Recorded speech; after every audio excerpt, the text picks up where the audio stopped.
Indian premier ലീഗിൽ പഞ്ചാബ് കിങ്സിനെതിരായ മത്സരത്തിൽ അവസാന ഓവറിലായിരുന്നു മുംബൈ ഇന്ത്യൻസ് വിജയമുറപ്പിച്ചത്.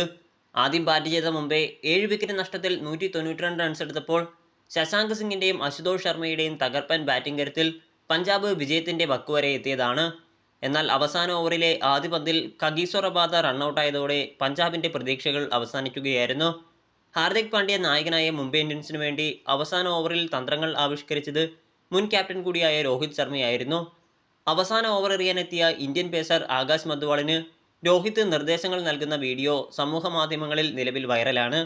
ക്യാപ്റ്റൻ ഹാർദിക് പാണ്ഡ്യയെ കാഴ്ചക്കാരനാക്കിക്കൊണ്ടാണ് രോഹിത് ശർമ്മയുടെ ഇടപെടൽ.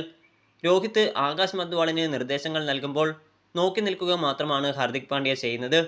അവസാന ഓവറിൽ 12 റൺസായിരുന്നു പഞ്ചാബിന് വിജയിക്കാൻ വേണ്ടിയിരുന്നത്. 9 വിക്കറ്റുകൾ നഷ്ടമായ പഞ്ചാബിന്റെ പ്രതീക്ഷകൾ മുഴുവൻ ദക്ഷിണാഫ്രിക്കൻ താരമായ കഗീസോ റബാദയിലായിരുന്നു. എന്നാൽ ആദ്യ പന്തിൽ തന്നെ ഡബിൾ ഓടാനുള്ള റബാദയുടെ ശ്രമം പിഴച്ചു. റബാദ റണ്ണൌട്ടായതോടെ മുംബൈ ഇന്ത്യൻസിന് 9 റൺസിന്റെ ത്രില്ലിംഗ് വിജയം. 19.1 ഓവറിൽ 183 റൺസ് എടുക്കാൻ മാത്രമാണ് പഞ്ചാബിന് സാധിച്ചത്.